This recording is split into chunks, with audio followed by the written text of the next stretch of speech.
today we're going to talk about DNA, and we're going to go into the structure and the function of DNA. But before we do that, we want to talk about why DNA is so awesome. So let me give you a not so real world example.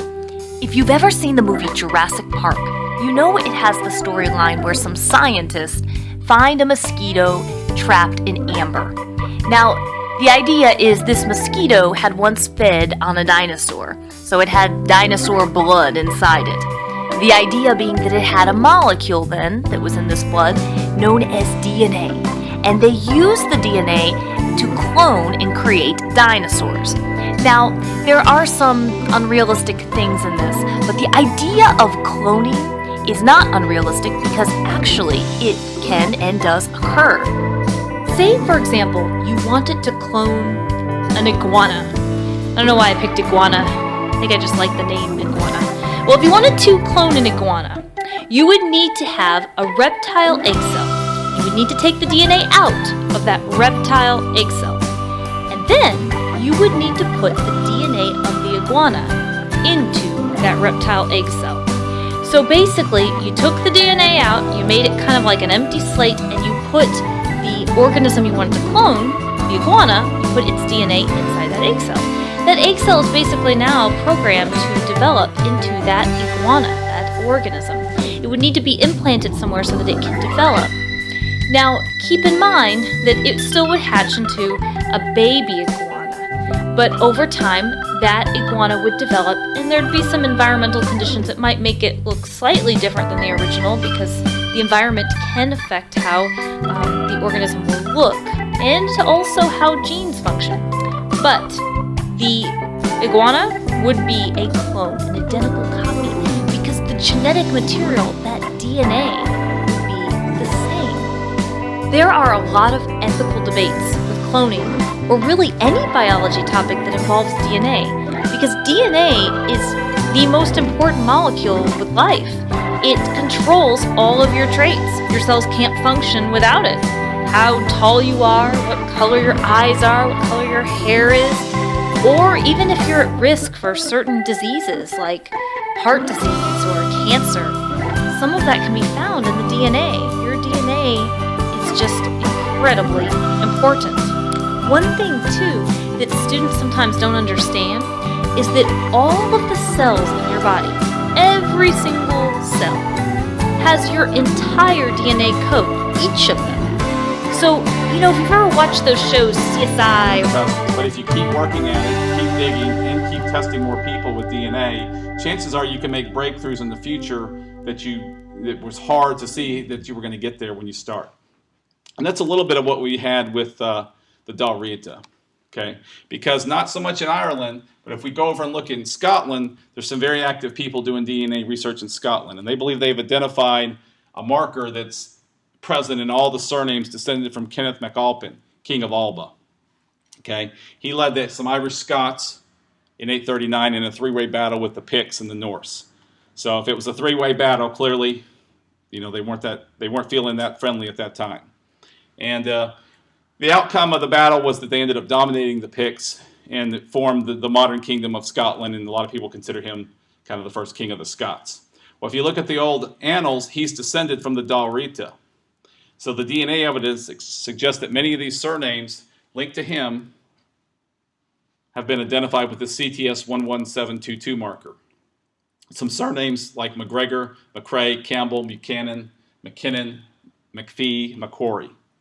So these surnames have a very large contingent of CTS11722. And the lady named Alice Fairhurst, who's very involved with ISOG, is also a big driver in this DNA project and this research. And so she's a big source for me in this regard. So again, ISOG doing great things. So this is evidence that these Highland Scots are indeed descendants of the Dalrita.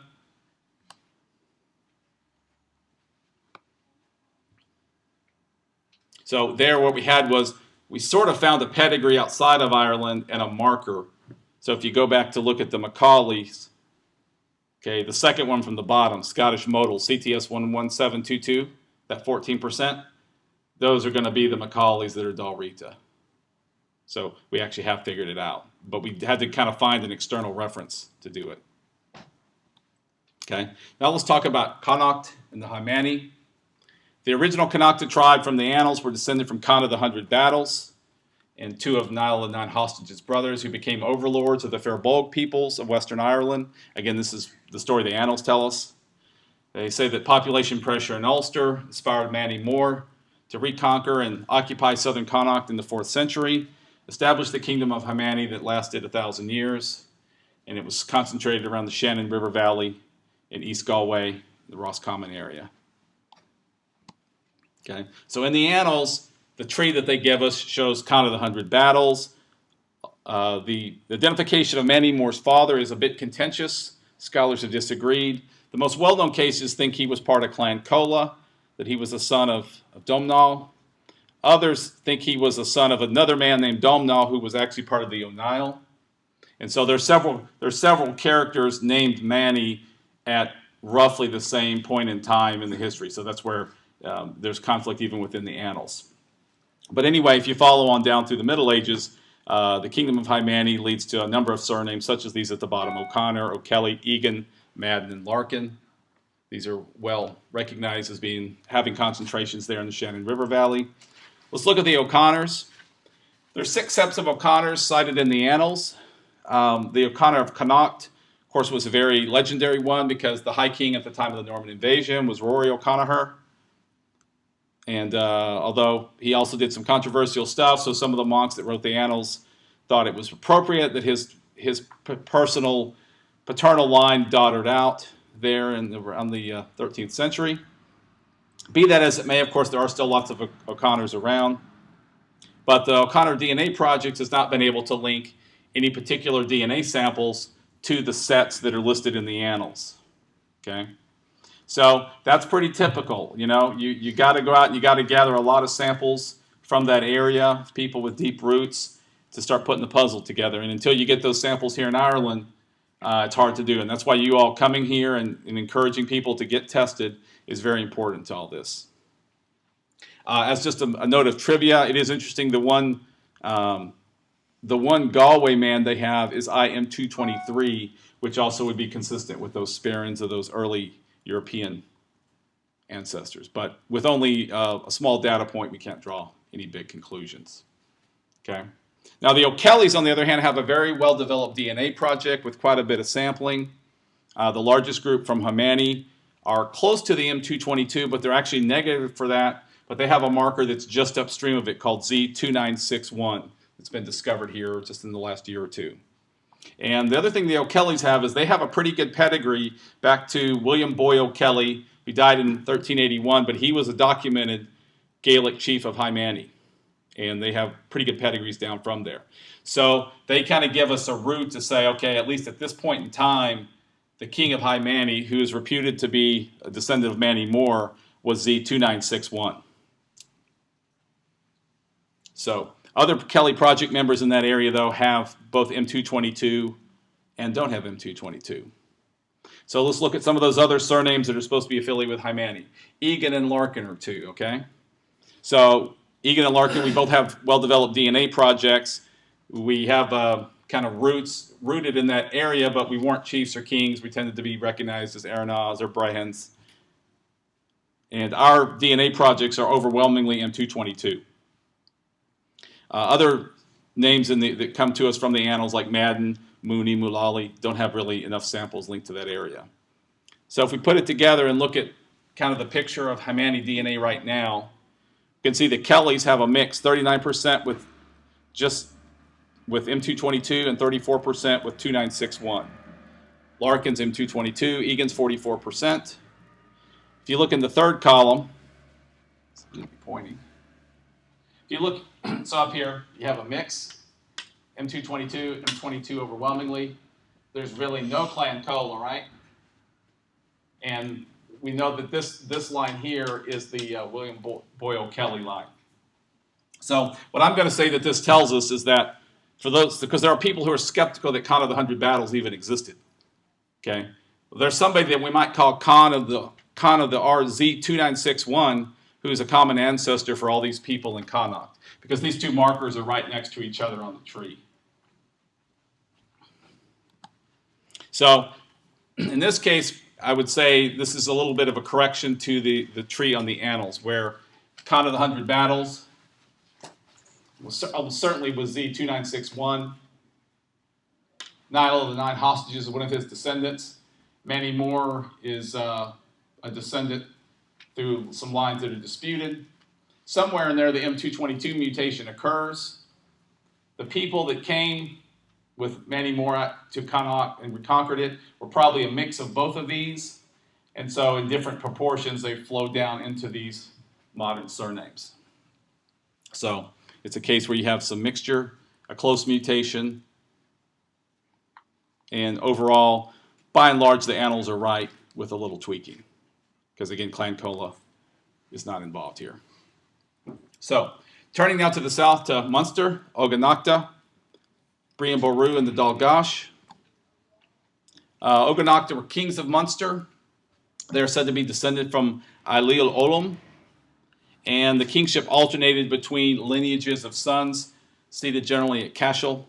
Surnames involved McCarthy, O'Sullivan, O'Callahan, O'Keefe, Kirby, O'Mahony, O'Donoghue, others too, but these are some major ones. Okay, we're going to kind of summarize here, DNA versus the annals. There's one group here that all have this CTS 4466 marker. It's a very large group. It's the biggest group. And they believe that they are the Oganakta Cashel, descendants of the first Christian king of Munster.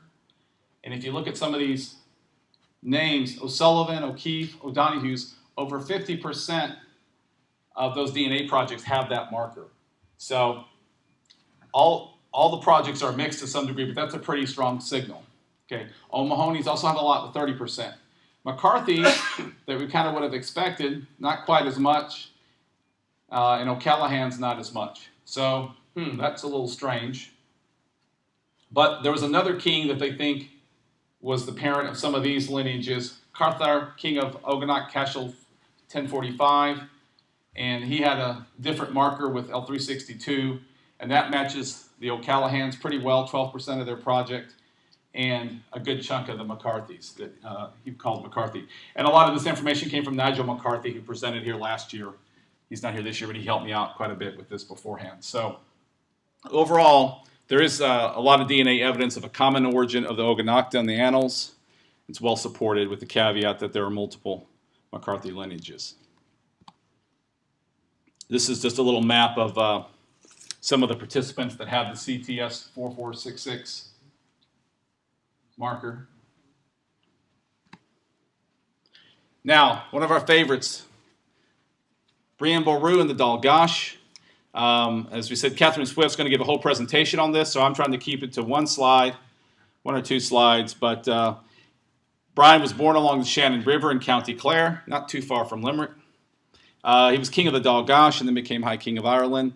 He's the progenitor of the O'Brien line. So some of his descendants got English titles, became the Earls of Thomond. And so their castle seat is still there, Dromelin Castle. Oops, don't hit the mic. And so they've been found to have a certain DNA marker called L226. It's been dubbed Irish Type 3. Dennis Wright of Australia, I think, has done a lot of work around that. And then even further down, some of the O'Briens have like these other markers, FGC 5628 and DC1. So just looking at L226 distribution, you can see it is concentrated pretty well around, this would be Clare, Shannon River, right? It is concentrated right in there.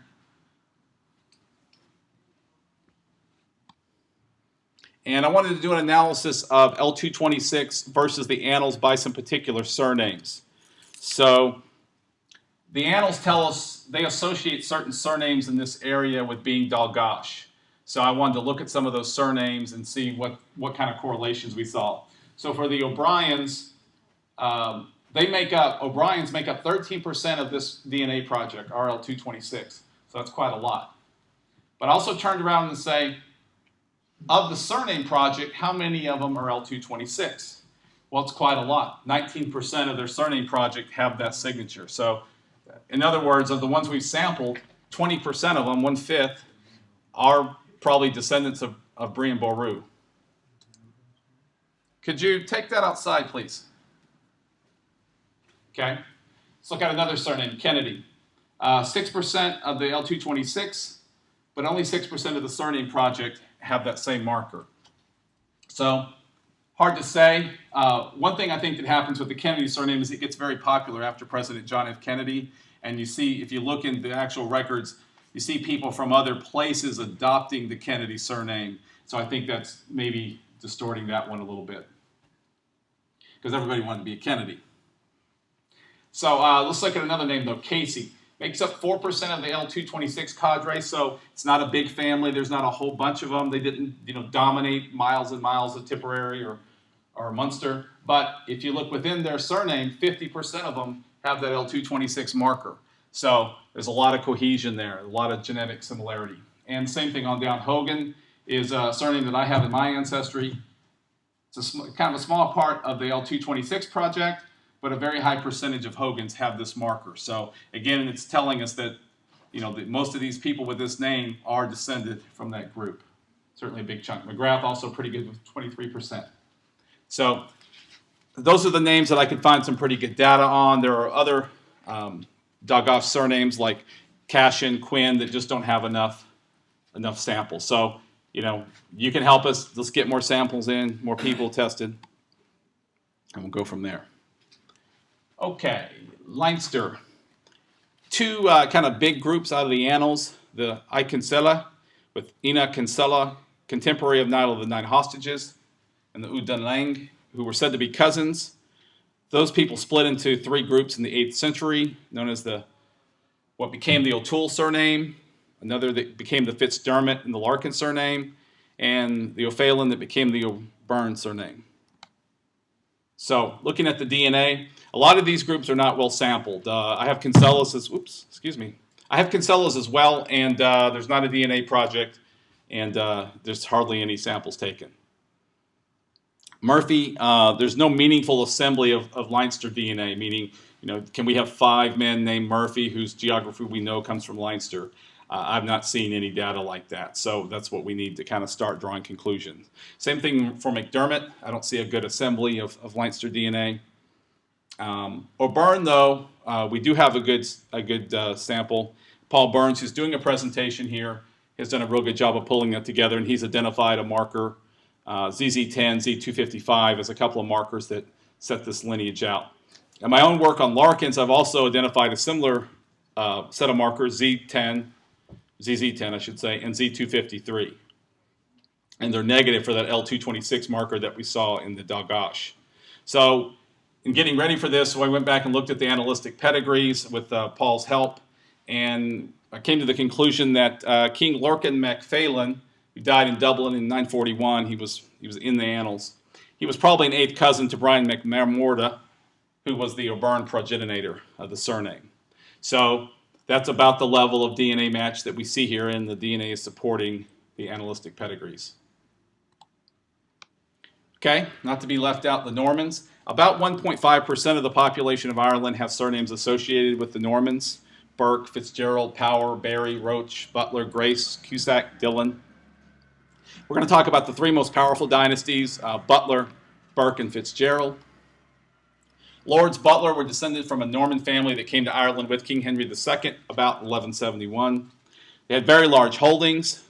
I would characterize them, they were generally loyal to the British monarch, even though they remained Catholic by and large. And they established the Ormond Palatinate in Tipperary and Kilkenny, where the courts didn't report to the king, they reported to them. But the last Marquis of Ormond died without lands in 1997 without male heir. The earldom itself was extinct in 1846.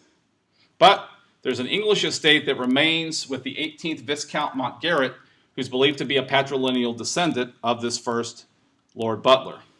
Unfortunately, we don't have his DNA results. So, we need to keep working and keep recruiting. If anybody might encounter the Viscount Mountgarrett, please encourage him to give a sample. That's the way it goes. That's real life. Let's look at the de Burghs or Burkes. Okay, William de Burgh was part of the Norman invasion of Connaught in 1175 and 1200. Became the Earls of Clanrickard. The lineage became extinct in 1916, but the surname survives, and the largest group from Ireland is U106, with some sub-markers L48 and Z2. which suggests that Anglo-Saxon Germanic ancestry that we find in the British royal family quite a bit. Fitzgeralds. They're descended from Maurice Fitzgerald, Lord of Lonsdevon. It's a Norman knight that came along with William the Conqueror's group, occupied part of Wales. He was prominent in Strongbow's original invasion force of 1169. If they were truly Celtic Welsh, we would expect them to be RL21, as the Stuarts of Scotland are. They, of course, became Earls of Leinster and Kildare, built many of the prominent buildings right around here where we're standing. The original earldom exists, but the fortune was lost in the 20th century. They lost all the money. But Maurice Fitzgerald, a gardener from Oxfordshire, is currently the 9th Duke of Leinster. So this group can be sampled without any excavators being needed. And that lineage is IM253.